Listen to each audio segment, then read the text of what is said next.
নবী আমার সাথে সাথে উসমানকে ডাক দেখ, উসমান,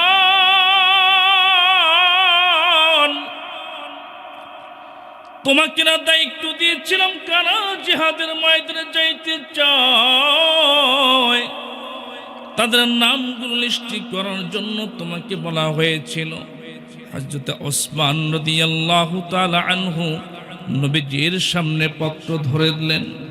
নবী আমার দেখেন, 1 নম্বরে আবু বকরের নাম, 2 নম্বরে ওসমানের নাম, 3 নম্বর আলীর নাম, 4 নম্বর আমার ভাইরা হুযাইফাতুল ইয়ামানের নাম, 5 নম্বরে সাইদ ইবনে আমিরের নাম। এইভাবে করতে করতে আমার ভাইরা 200-এর অধিক সাহাবায়ে কেরামের নাম হযরত ওসমান লিখে ফেলেছেন। নবী আমার ডাক দেয়া কয়, ওসমান, সবার নাম লিখছেন কিন্তু আমি নবীর নাম তো আমি দেখতেছি লেখেন নাই। হযরত আবু বকর ডাক দেয়া কয়, নবীজি, ইয়া রাসূলুল্লাহ, ইয়া হাবিবাল্লাহ, আমরা সাহাবায়ে কেরাম নাম লিখে দিচ্ছি, জিহাদের ময়দানে যাব, আমরা জীবন দিব, যুদ্ধ করব, মুসলমানদেরকে বিজয়ের পতাকা এনে দিব। ইয়া রাসূলুল্লাহ, ইয়া হাবিবাল্লাহ, আপনার জিহাদে যাইতে হবে না, আমরা যাব, যুদ্ধের নেতৃত্ব দেব, আপনি শুধুমাত্র কেবলমাত্র দোয়া করবেন আমাদের জন্য। নবী আমার ডাক ডাকা আপনারা আল্লাহর রহমত চান, আমি নবী কি চাই না? আপনারা আল্লাহর মাহবুব বান্দা হইতে চান, আমি নবীও চাই, আমার নামটাও সুন্দর করে লিখে দেন। হযরত ওমর ডাক দেখায়, নবী গো, আপনার নাম লেখা যাইতে পারে কিন্তু শেষে লিখতে হবে, 1 নম্বরে আপনার নাম লেখা যাবে না। নবী আমার ডাক দেখায়, ওমর, আমার নাম কেন 1 নম্বরে লেখা যাবে না? আমার নাম কি 1 নম্বরে থাকার মতো যোগ্যতা নাই? হযরত ওমর ডাক দেখা, নবীজি, ইয়া রাসূলুল্লাহ, ইয়া হাবিবাল্লাহ, আপনার নাম এই জন্য 1 নম্বরে লিখব না, আপনি কিছুই মনে করেন না, বেয়াদবি মনে করেন না। ইয়া রাসূলুল্লাহ, ইয়া হাবিবাল্লাহ, 1 নম্বরে নাম হয় তার যিনি হয় যুদ্ধের জিম্মাদার, যিনি হয় যুদ্ধের আমির, যিনি হয় সেনাপতি। আপনার নাম 1 নম্বর হওয়ার কারণে সবার সামনে, আমাদের যুদ্ধের কাফেলার সামনে আপনাকে থাকতে হবে। ইয়া রাসূলুল্লাহ, ইয়া হাবিবাল্লাহ, সবার সামনে থাকা অবস্থায় যদি কাফের মুশরিকের বাচ্চারা, নবীজি, ওই কাফের বাচ্চারা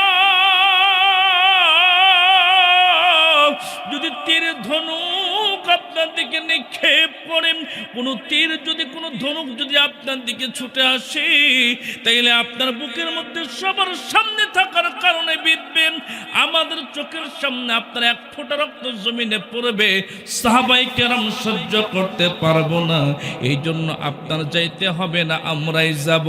নবী আমার ডাক দেয়া কয়, ওমর, এটা তোমাদের মহাব্বত থেকে, ভালোবাসার জায়গা থেকে কথা, এরপরে 1 নম্বরের নাম আমি নবীর দেওয়াই লাগবে। হযরত আবু বকর ডাক দেখায়, ওমর, নবীকে কষ্ট দেওয়া যাবে না, নবীজি যা বলেন তাই শুনতে হবে, 1 নম্বরে নবীজির নাম তোমরা লিখে দাও। নবী আমার খুশি হয়ে গেলেন, সাহাবায়ে কিরামদেরকে বললেন, আগামীকালকে সকালবেলা তোমরা কাফেলা গোছায়া যুদ্ধের ময়দানে রওনা হবা। আমার ভাইয়েরা, আমার বন্ধুগণ, সাহাবায়ে কিরাম যুদ্ধে যাওয়ার জন্য প্রস্তুতি গ্রহণ করেন। পরের দিন সকালবেলা ফজরের নামাজের পরে সকল সাহাবায়ে কেরাম ঘোড়া নিয়েছে, ঢাল তলোয়ার নিয়ে মসজিদে নববীর সামনে দাঁড়ায় যায়। নবী আমার সবাইকে যুদ্ধের নিয়ম কানুন সম্পর্কে বয়ান করে লম্বা একটা কাফেলা বেঁধে, সবার পূর্বে নবীর ঘোড়া, নবীজির পিছনে আবু বকর বসে আছেন, এরপরে ওমর, এরপরে ওসমান, এরপরে হযরত আলী। আমার ভাইরা, এরকম করতে করতে সাহাবায়ে কেরামের অনেক অনেক ঘোড়াগুলো যখন সারিবদ্ধভাবে কাফেলার জন্য আছে, নবী আমার যখন যুদ্ধের ময়দানে রওনা দেয়, এশরাজপুরে মুসলমান পিছন থেকে হযরত ওসমান ডাক দেখা, নবীজি ইয়া রাসূলুল্লাহ ইয়া হাবিবাল্লাহ, ওই যে তায়েফ এলাকার দিকে তাকায় দেখেন আওলা কেশর পাগল ভেসে কোন যেন আল্লাহর বান্দি একটা বাচ্চাকে সাথে নিয়ে দৌড়ায় দৌড়ায় আসে। আপনি একটু থামেন, মনে হয় আল্লাহর বান্দি কিছু বলবে। আল্লাহর নবী যুদ্ধের আমার বাইরা কাফেলা থামায় দিলেন, আল্লাহর বান্দি উপস্থিত হইলেন। নবী আমার ডাক দেখা, কিছু বলবা না কি? এত দ্রুত গতিতে তুমি কাফেলার সামনে কেন দণ্ডায়মান হয়ে গেলা? আল্লাহর বান্দি ডাক দেখা, নবীজি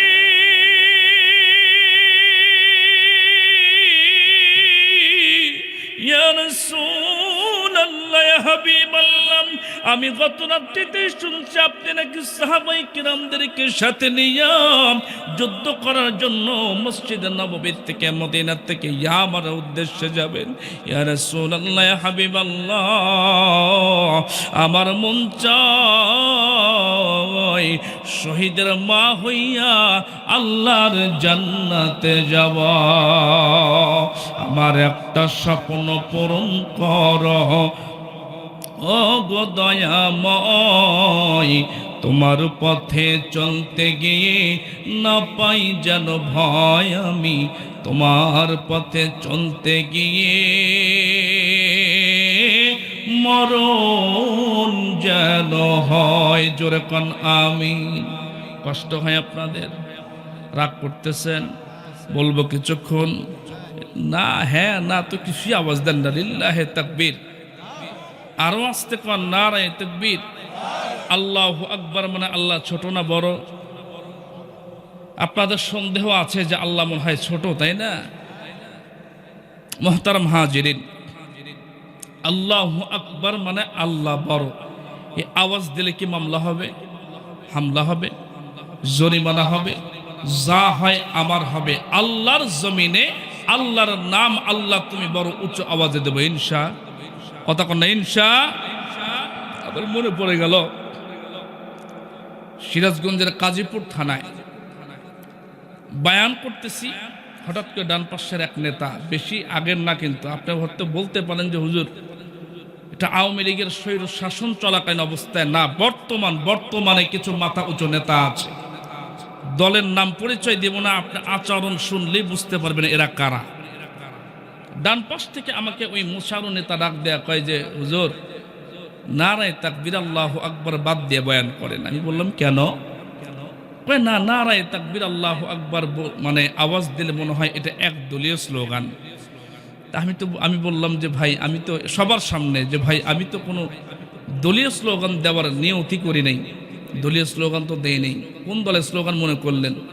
নারায়ে তাকবীর আল্লাহু আকবার এই আওয়াজ দিলে মনে হয় এটা এক দলীয় স্লোগান, এটা জামাতে ইসলামী স্লোগান। নাউজুবিল্লাহ কোন নাই? নাউজুবিল্লাহ কোন নাই? আমি তখন সবার সামনে বললাম যে নেতাজি শোনেন, আপনি কোন দলের নেতা এটা আমি জানতেও চাই না, জানবো না, দরকারও নেই। তবে মনে রাখেন এ দেশটা মুসলমানের দেশ, 96% মুসলমানের বসবাস হলো বাংলাদেশে। কথা ঠিক নেবে ঠিক?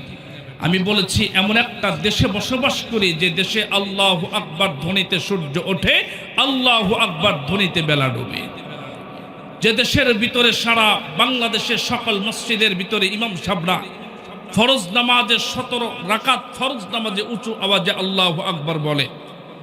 যেই দেশের ভিতরে আল্লাহু আকবার নারায়ে তাকবীর আল্লাহু আকবার মুসলমানদের আত্মতৃপ্তির আর ইমাম দীপ্ত আওয়াজ, কোন ব্যক্তি যদি দলীয় আওয়াজ মনে করে মুসলমানদের জবান থেকে নারায়ে তাকবীর আল্লাহু আকবার মুছে ফেলতে চায়, কোন দলকে কোন ব্যক্তিকে টার্গেট করা নয়।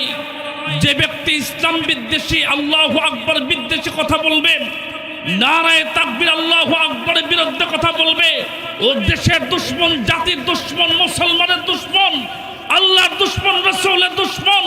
যদি কোনো ব্যক্তি আচরণ শুরু করে দেয়, প্রতিটা সরকারকে যেমন করে দাদার বাড়িতে পাঠানো হয়েছে, সামনে যারা ইসলাম বিদ্বেষী কথা বলবে তাদেরকে শায়েস্তা করা হবে, দেশের থেকে বিতাড়িত করে দিল্লিতে দাদার বাড়িতে পাঠানো হবে। কথা কোন ঠিক নেবে ঠিক? আশ্চর্য ব্যাপার। তোমরা কি মনে করছো ওলামায়ে কেরাম কি বাংলাদেশে, সোনার বাংলাদেশে কি জাতীয় বাদাইবা নাকি? মুসলমানরা না আশ্চর্য ব্যাপার হয়ে যায়, মানে কিছু কিছু জায়গায় দেওয়ালে পিঠ থেকে যায়। এরা মনে করে যে হুজুররা আবার এত গরম করে কথা বলবে কেন? হুজুররা খানকায় থাকবে, মসজিদে থাকবে, দাওয়াত খাইব, হাদিয়া পাইব, পকেট গরম করে বাড়িতে যাইব, এর আবার এরকম কথা বলা দরকার কিনা? আরে ভাই, এই দেশের বুকে ওলামায়ে কেরাম ভাড়াটিয়া না। ওলামায়ে কেরাম এই দেশের নাগরিক। হক কথা বলার জন্য তোমার জবান দিয়ে যেমন তুমি কথা বলতে পারো বেহক কথা, ওলামায়ে কেরাম এই দেশের ভিতরে বাক স্বাধীনতার নামে জবান থেকে হক কথা বলা অধিকার রাখে। কথা কোন ঠিক নেবে? ঠিক। আমার ভাইয়ের, আমার বন্ধুগণ, এখন আকাশ বাতাস তোলপাড় করে আল্লাহ তুমি বড় এই আওয়াজ হবে, দিবেন তো ইনশাআল্লাহ? এই যুবক ভাইরা কিন্তু আমার দলে আওয়াজ দিবেন না? এই এলাকার যুবকরা আওয়াজ দিবেন না? মুরব্বীরা কয় হুজুর খালি যুবকের নাম কন, বুড়োদের নাম কন না। আমরা কিন্তু অস্ত্র জমা দিছে, মাগার ট্রেনিং জমা দেই নেই, তাই না? আরে মুরব্বীদের কথা আমি সব জায়গায় কই যে হাজী সাহেবরা আছেন, এনারা যে খাবার খায় নিজেকে ঠিক রাখছেন। আমরা তো সকালে বেগুনে 20 দেয়, বিকেলে তুলে 80 টাকা কেজি কিনে নিয়ে এসে খাই। এর মধ্যে প্রোটিন আর স্বাদই তো নাই, প্রোটিন আর ভিটামিন তো বলতেই এর মধ্যে নাই। আর মুরব্বী যারা এনারা যারা খাইছেন একেবারে যার মধ্যে কোনো ভেজাল নাই, সেই খাবার খায়, তা নিজের শরীরকে ঠিক রাখছেন। এই জন্য তো আগেকার 70-80 বছরে একজন মানুষকে বর্তমান সময়ে 30-35 বছরের সঙ্গে মিলানো কঠিন। এলাকার মধ্যে যার 32-35 বছর দেখবেন চুল পেকেও এলাকার সবচেয়ে বড় মুরব্বী। কথা ঠিক নেবে? ঠিক। তা আমাদের পরিস্থিতি হলো এমন। যাই হোক না কেন, যুবক এবং মুরব্বীদেরকে নিয়ে আকাশ বাতাস তোলপাড় করে সিরাজপুরে এই জমিন থেকে আল্লাহ তুমি বড় আওয়াজ হবে। রেডি আছেন ইনশাআল্লাহ? রেডি আছেন? নারায়ে তাকবীর। যুবকদের আওয়াজ কিন্তু নিচে, মুরব্বীদের আওয়াজ উঁচু হয়ে গেছে। সম্মান ঠিক রাখা লাগবে। কই নারায়ে তাকবীর,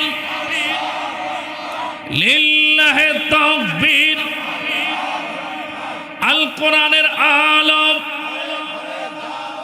আল কোরআনের আলম, কোরআন হাদিস যেখানে, আলেম ওলামা যেখানে, ডিস লাইন যেখানে।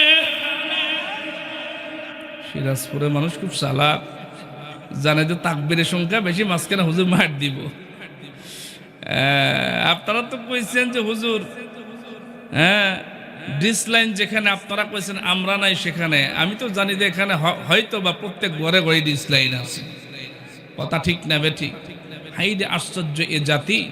আমার মনে পড়ে যায় আজ থেকে কমপক্ষে 15, 16, 18, 20 বছর আগে আমরা যখন সকালবেলা মক্তবে যখন যাইতাম, দেখতাম ওই কায়দা বা আম্মা পাড়াগুলা বুকের সঙ্গে জড়ায় নিয়ে মাদ্রাসার দিকে যখন রওনা হতাম গ্রামের মেঠো পথে বাড়ির ভিতর দিয়া, তখন আমার মনে পড়ে যায় প্রত্যেকটা ঘরে গেরস্তের বেটার বউ যারা ছিল, ছেলে বউ যারা ছিল, প্রত্যেকটা কৃষক পরিবারে, কৃষি ফ্যামিলিতে সকালবেলা ফজর নামাজের পরে প্রত্যেকটা মহিলারা গুনগুন গুনগুন সুরে আর রহমান, সূরা ইয়াসিন তেলাওয়াত করত, তাই না বাবাজি?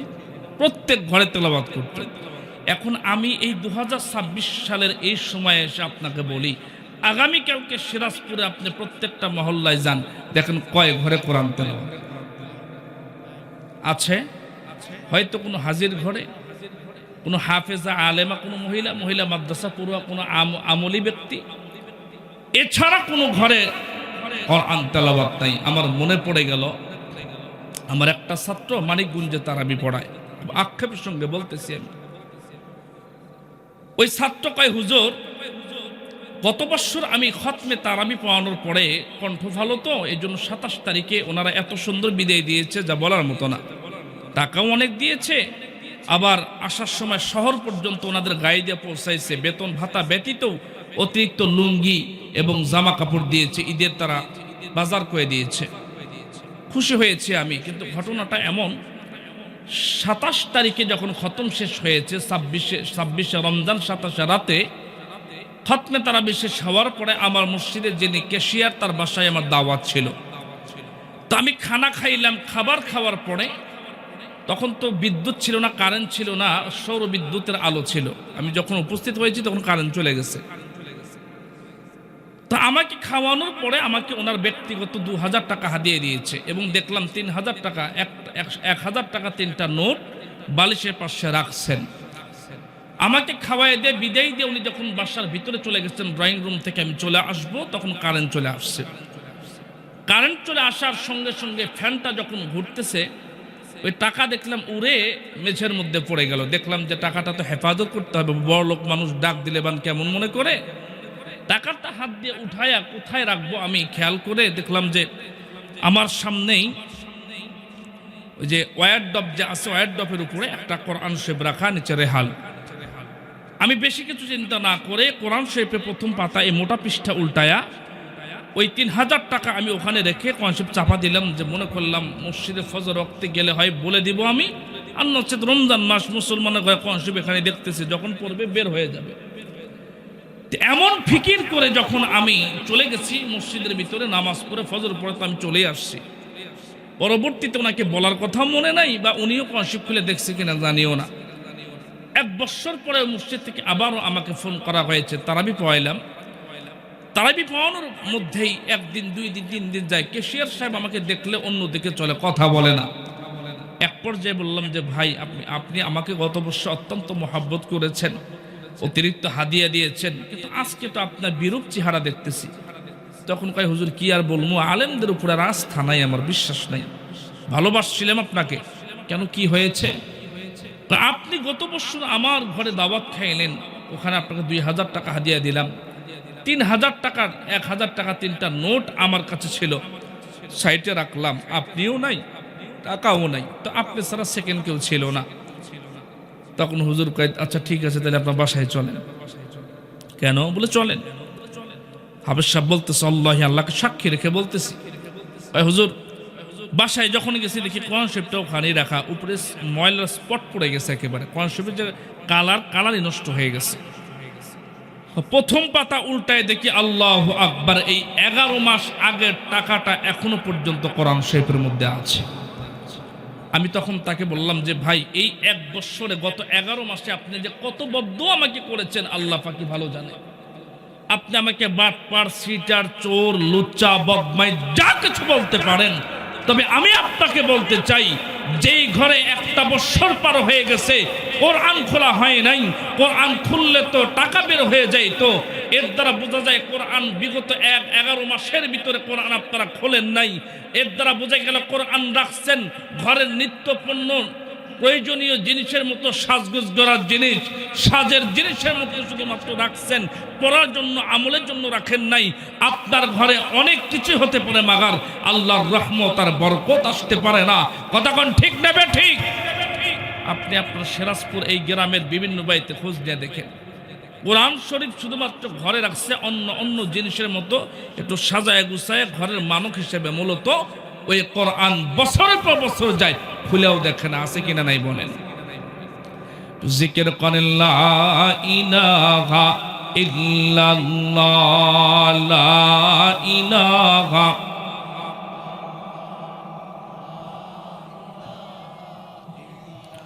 জবান সরে লা ইলাহা, লা ইলাহা ইল্লাল্লাহু মুহাম্মাদুর রাসূলুল্লাহ সাল্লাল্লাহু আলাইহি ওয়াসাল্লাম। বাজান রে, নবী আমার ডাক দেয়া কয়, ওসমান রাদিয়াল্লাহু তাআলা আন, আল্লাহর বান্দিকে আমি কিছু প্রশ্ন করব, এরপরে সামনের দিকে যাব। নবী আমার ডাক দেয়া কয়, মা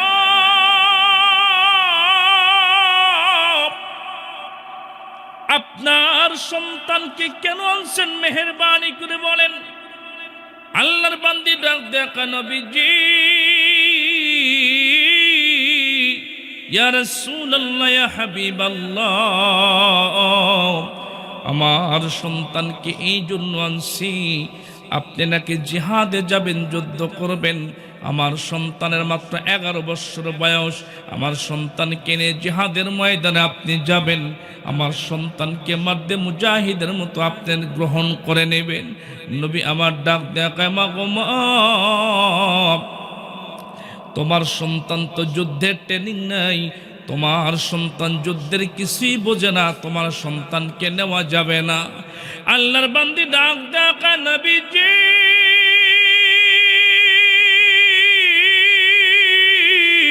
ইয়া রাসূলুল্লাহ, ইয়া হাবিবাল্লাহ, আমি শুনছি যে আপনি নাকি রহমাতুম মিনাল্লাহ, আপনি নাকি রাহমাতুল লিল আলামিন। আমার সন্তানকে মেহেরবানি করে আপনি নিয়ে যান। আমার সন্তানকে বলা আছে কাফের বাচ্চারা আপনার দিকে তাক করে তীর ধনুক যখন বল্লম নিক্ষেপ করবে, আমার সন্তানকে বলেছে দৌড়ায়া যাইয়া আপনার সামনে দাঁড়াবে। নবী গো, তীর ধনুকের আঘাত আমার সন্তানের বুকের মধ্যে বিদ্ধ হবে। আমার সন্তান থাকতে আপনি নবীর এক ফোঁটা রক্ত জমিনে পড়বে, আমি মা সহ্য করতে পারবো না। জোরে কর সুবহানাল্লাহ। অনেকক্ষণ পর নবীজি ইজাজত দিয়ে দিলেন, ডাক দিয়ে বললেন, মা আমার কাছে ঢাল তলোয়ার কিছুই নাই। আল্লাহর বান্দি ডাক দিয়ে নবী গো, ইয়া রাসূলুল্লাহ, ইয়া হাবিবাল্লাহ, আমার কাছে একটা তলোয়ার আছে, আমার স্বামীর দেওয়া আমানত। তলোয়ারটা এত বড়, কিতাবের মধ্যে আসছে সাহাবীর অবয়ব শরীরের যে একটা মাপ আছে, আর তলোয়ারের মাপ প্রায় সমান সমান। লম্বা কথা, নবীজির সাথে নিয়ে জিহাদের ময়দানে চলে গেলেন। লম্বা টাইম যুদ্ধ চলতেছে, বালুর ভিতরে, উত্তপ্ত গরমের ভিতরে, দ্বিপক্ষে যখন যুদ্ধের, যখন আমার ভাইরা তলোয়ারের ঝনঝনানি আওয়াজ হয়, পায়ের খড়মের সঙ্গে লেগে বালুগুলো ঝড়ের মতো শুধু উঠতে থাকে। নবীজি তাকায় দেখেন যুদ্ধের শুরুতে এক নয় দুই নয়, প্রায় 6 থেকে 7 জন সাহাবায়ে কেরাম মুহূর্তে ইন্তেকাল করেন। নবী আমার দেখার সঙ্গে সঙ্গে পাগল হয়ে যায়। নবী আমার সাধারণ কোনো ব্যক্তি না, উম্মতের জন্য রহমতের কান্ডার বিশ্ব নবীজি। নবী আমার দেখার সঙ্গে সঙ্গে পাগল পারা হয়ে গেলেন।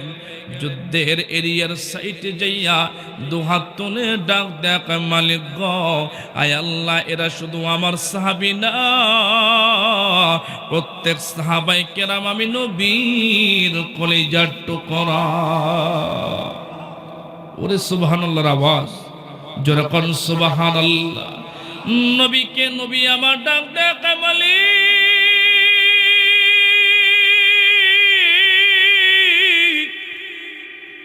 আমার সাহাবায়ে কেরামকে এমন ভাবে তুমি কেড়ে নিও না আল্লাহ,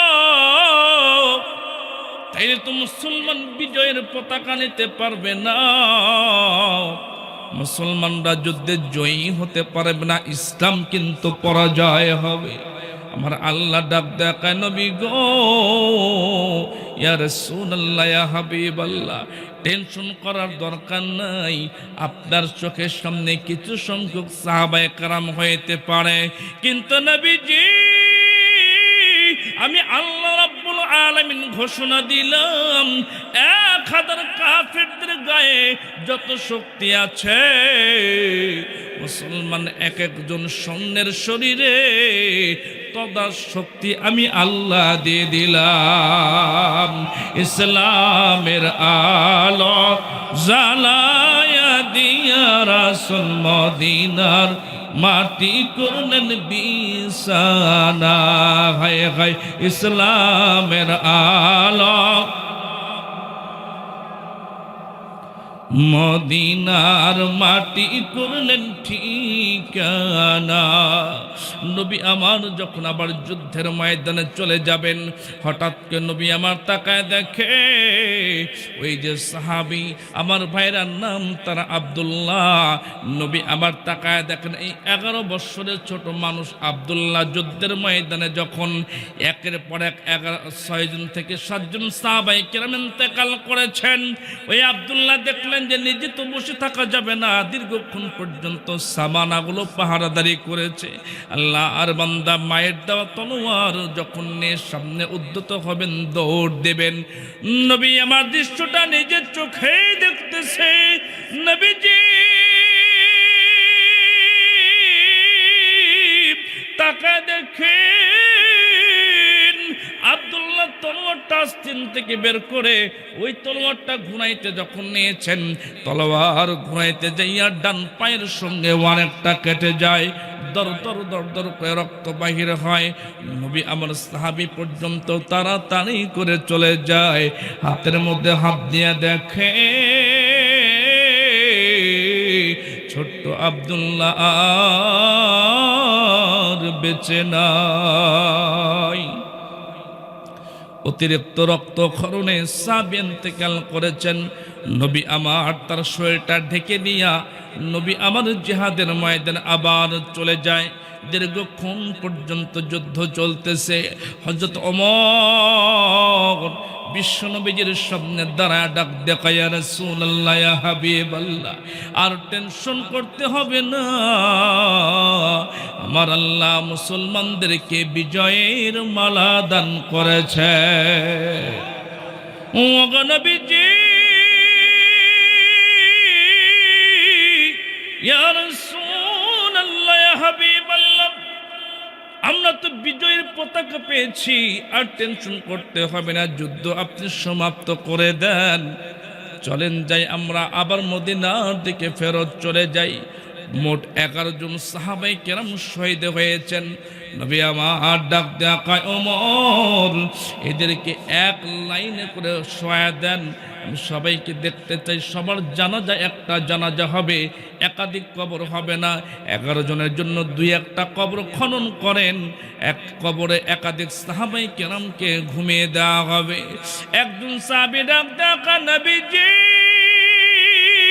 ইয়া রাসূলুল্লাহ, ইয়া হাবিবাল্লাহ, আমি সবই বুঝলাম, কিন্তু সাহাবায়ে কেরামদেরকে গোসল কি করাইতে হবে না? নবী আমার ডাক দেয়া কয়, সাহাবীরা, আল্লাহর রাস্তায় যারা শহীদ হয় তাদের গোসল করা লাগে না, তাদের গায়ে রক্তরঞ্জিত পোশাক নিয়া আল্লাহর সামনে ময়দান মাহশরে যখন দাঁড়াইবে, মনে রাখো সাহাবী, তোমাদের চোখের সামনে সাধারণ ব্যক্তিরা মারা গেছেন, এই এক একজন এই সাহাবায়ে কেরাম শহীদদের নিয়া এক একজনের বিনিময় আনেওয়ালা উম্মতকে, আমার গুনাহগার উম্মত, একজন শহীদের বিনিময় হাজার হাজার গুনাহগার উম্মতদেরকে জান্নাতে পৌঁছায়া দিব। আমার ভাইয়েরা, আমার বন্ধুগণ, নবী আমার জানাজা পড়াবেন সাহাবায়ে কেরামদেরকে নিয়ে, কিন্তু নবী সবার লাশের মধ্যে খেয়াল করলেন, নবী বললেন, ওমর, ওই যে তাইফের মহিলার সন্তান আব্দুল্লাহ, তার লাশটা কোথায়? লাশটা সামনে আনো। ওমর ডাক দেখা, নবীজি, লাশটা কেন সাইড করব, সামনে আনবো? নবী আমার ডাক দিয়ে, ওমর, আমি এই জন্য বলতেছি, কেননা আমি যা দেখেছি তোমরা তা দেখো নাই। এ আব্দুল্লাহ মারা গেছেন, শহীদ হয়েছেন, ঠিক আছে তোমাদের নজরে, তো আমি দেখেছি নিজের তলোয়ার ঘুরাইতে যাইনি আর নিজের আঘাতে নিজে মারা গেছেন। একে শহীদ বলবো নাকি আত্মহত্যাকারী বলবো, যতক্ষণ পর্যন্ত জিবরাইল ফেরেশতা আমাকে না জানাবেন, ওমা ইয়ানতিকু আনিল হাওয়া ইন হুয়া ইল্লা ওয়াহয়ু ইউহা, যতক্ষণ পর্যন্ত ওহী না পাবো, এ সাহাবী, আমি নবী মন গড়া কোনো কিছুই বলবো না, কিছুই করবো না। এই জন্য আমি জানাজা পড়াবো না, মদিনার দিকে রওনা দিব। যখন জিবরাইল ফেরেশতা ওহী আনবেন তখন ফয়সালা হবে। লম্বা কথা বলতেছি, নবী আমার সাহাবায়ে কেরামদেরকে সুন্দর করে দাফন কাফন সম্পন্ন করে, আমার ভাইয়েরা, ওই আব্দুল্লাহর লাশটা নবী ঘোড়ার সঙ্গে বেঁধে মদিনার দিকে যখন রওনা হয়ে যাবেন, নবী আমার যুবক সাহাবায়ে কেরামদেরকে বললেন, তোমরা দেরি করা দরকার নাই, তোমরা তাড়াতাড়ি শক্তি সামর্থ্য যেহেতু তোমাদের আছে, তেজস্বী ঘোড়া নিয়া তাড়াতাড়ি মদিনার দিকে রওনা হয়ে যাও। আমার ভাইয়েরা, আমার বন্ধুগণ, যুবক সাহাবায়ে কেরাম মদিনার দিকে রওনা হয়। যাইয়া দেখেন কত মা তার সন্তানের অপেক্ষায়, কত বাবা তার ছেলের অপেক্ষায়, কত বোন তার ভাইয়ের অপেক্ষায়। আমার বাইরা সাহাবাই কিরাম দাঁড়ানোর সঙ্গে সঙ্গে দৌড় দিয়ে সামনে আসছেন। কেউ বলেন বাবারে আমার ছেলের খবর কি? অনেক বোন ডাক দেখা ভাইয়া রে আমার ভাইয়ের খবর কি? আমার ভাইয়ের অনেক স্ত্রী ডাক দেখা আমার স্বামীর খবর কি? এইভাবে প্রত্যেকেই জানার জন্য ফিকির করে। হঠাৎ করে তায়েফের মহিলা ডাক দেখায় নবীর সাহাবীরা, আমি কিন্তু ওই আব্দুল্লাহর মা, আমার সন্তানের খবর কি? সন্তান কি অবস্থা? মেহেরবানি করে বলো। খুব ভালো করে বুঝবেন। সাহাবায়ে কেরাম ডাক দেখায়, মা গো মা, তোমার সন্তান ইন্তেকাল করেছেন, মারা গেছেন। আল্লাহর বান্দী আল্লাহু আকবার বলে জমিনের সিজদায় চলে গেলেন, আল্লাহর প্রশংসা আদায় করতেছেন। সাহাবী ডাক দেখায়, মা গো মা, তুমি কি বুঝো না? আমি কিন্তু বলেছি তোমার সন্তান মারা গেছে, তোমার সন্তান শহীদ হয়েছে, এটা বলি নাই। কেন আল্লাহ নবী তোমার সন্তানের জানাজা পর্যন্ত পড়ায় নাই, তোমার সন্তানের হালাত নবী বর্ণনা করেন নাই। তোমার সন্তান যুদ্ধ করতে যাইয়া নিজের হাতে নিজে আঘাতপ্রাপ্ত হয়ে ইন্তেকাল করেছেন। তোমার সন্তান শহীদ নাকি আত্মহত্যাকারী আল্লাহ এখনো ফয়সালা দেন নাই, কিছুই বলেন নাই। আমার নবী লাশটা নিজে নিয়ে আসতেছেন। দেখতে দেখতে নবীজি লাশটা নিয়ে মায়ের সামনে আনলেন। মা জনে কান্দা ডাক দেয়া কয়, নবী গো, কোন কারণে কি জন্য পাঠাইলাম আর কি হইল? এ মুসলমান, মা মা শব্দ একটা হইতে পারে, মনে নাই কি আপনার কাছে মা একটা নাম হইতে পারে, কিন্তু আমার কাছে একটা মা শুধু নাম নয়, মা যেন সন্তানের কাছে একটা দুনিয়া। কথা কোন ঠিক না বে ঠিক? আমার মনে পড়ে গেল গত বছর প্রচণ্ড শীতের মধ্যে আমার ভাইয়েরা আমার মাদ্রাসার অজুখানার ভিতরে আমার ছাত্ররা অজু করে, সকালবেলা ক্লাস শেষ করে আমি নিজে অজু করার জন্য গিয়েছি। হঠাৎ করে দেখলাম যে আমার একটা ছোট্ট ছাত্র ছিল, আমার ভাইয়েরা নাম তার হুসাইন। ঠান্ডা পানির মধ্যে মাঠের মধ্যে উজুখানা হওয়ার কারণে ট্যাপের পানি মারাত্মক ঠান্ডা, উজু করলে মনে হয় হাতগুলো অবশ হয়ে গেছে। আমি দেখলাম ছোট্ট হুসাইন অজু করে আর থর থর করে কাঁপে। আমি আমার একজন কলিগ মুফতি সাহেবকে বললাম, ভাই এই ছোট ছোট বাচ্চারা যদি আজকে বাড়িতে থাকতো তাইলে মারা কত যত্ন করে এই শীতের মধ্যে বের হতে দিত না, মা কলিজার টুকরা সন্তানকে লেপের মধ্যে আড়াল করে রাখতো। এই কথা আমি মুফতি সাহেবকে যখন বলতেছি, ওই হুসাইন ওযু বাদ দিয়ে টান হয়ে দাঁড়িয়ে গেছেন। আমাকে ডাক দেখো, উস্তাদজি আপনি বলতেছেন বাড়িতে থাকলে আমার মা আমাকে হেফাজত করত, ঠান্ডার মধ্যে আসতে দিত না। হুজুর গো, আমার মাও নাই, আব্বাও নাই। আমি আশ্চর্য হয়ে গেলাম, তুই এত ছোট্ট মানুষ, মাত্র 7 বছর বয়স, তোর বাবাও নাই মাও নাই, কি হয়েছে তোর বাবা মার? ডাক দেখ ওস্তাদজি, আমার বাবা মা ইন্তেকাল করেছেন, মারা গেছেন। আমি ওকে ওযু সম্পন্ন করায় রুমের মধ্যে ডেকে নিয়ে বসাইলাম। আমি বললাম, তোর আব্বা মা কেমন করে ইন্তেকাল করেছেন? ও ডাক দেখ ওস্তাদজি, আমার বাপ মা ছোট্টকালে আমি যখন জন্মগ্রহণ করি 6 মাস পরে আমার নিউমোনিয়া হয়। আমাকে ওস্তাদজি হাসপাতালের মধ্যে নিয়ে 3 দিন পর্যন্ত ট্রিটমেন্ট করায়। আমি যখন মোটামুটি সুস্থ হই, আমাকে নিয়ে আমার বাপ মা যখন রওনা হয় বাড়ির দিকে, বাড়িতে যাওয়ার পথে অ্যাক্সিডেন্টে আমার বাপ মা মারা যায়। আল্লাহ অলৌকিকভাবে আমাকে বাঁচায় দেয়। হুজুর গো, আমার মাও নাই, আব্বাও নাই। হুজুর গো, আমার আব্বা মা নাই, আব্বা মাকে তো আল্লাহ নিয়ে গেছেন। আমি বললাম, বাবা রে, এই দুনিয়া থাকার জায়গা না, এই দুনিয়ার থেকে সবাইকে যাইতে হবে, কেউ থাকতে পারবে না। ছোট্ট হোসেন ডাক দেখায়, উস্তাদজি বাপ মা মারা গেছে এই জন্য দুঃখ করি না, এই দুনিয়া থাকার জায়গা সবাইকে মারা যাইতে হবে, কিন্তু একটা কারণে আমি কান্দি, কি জন্য বাবা বলো? ওই হুসাইন আমাকে ডাক দেখো, ওস্তাদজি এই যে শীতের দিন মাদ্রাসা যখন ছুটি হয়, আমি যখন আমার দাদার বাড়িতে দাদির কাছে চলে যাই, যাওয়ার পরে আমি দেখি আমার চাচাতো ভাইরা আমার সঙ্গেই ছুটিতে বাড়িতে যায়। আমার চাচি আম্মারা এই কুয়াশার দিনে গরম পানি করে আমার চাচাতো ভাইদেরকে সুন্দর করে গোসল করায়া, গায়ের মধ্যে সর্ষের তেল মাখায়া, ওই হালকা রোদের মধ্যে, দুপুরবেলা সামান্য রোদের মধ্যে, উঠোনের মধ্যে আমার ভাইয়েরা, আমার বন্ধগণ হুসাইন কয়, আমার চোখের সামনে টুনের উপরে বা চেয়ারের উপরে বসায়া, ও অবস্থা যে ভাতের লোকমাগুলো যখন আমার চাচাতো ভাইদের মুখে তুলে দেয়, আমি সহ্য করতে পারি না। আমার যদি মা থাকতো, আমার বাবা থাকতো, তাইলে এমন করে তো আমাকে মুখে খাবার তুলে দিত, বুকের মধ্যে জড়াইতো, গোসল করাইতো। আমি আমার দাদিকে বলছে, দাদি রে, আমার মতো এতিমকে এলাকায় আর কেউ নাই, আমার মাও নাই, বাবাও নাই। বাবা মরে গেলে মা বেঁচে থাকে, মা মারা গেলে বাবা বেঁচে থাকে, আমার তো দুইজনের একজন নাই।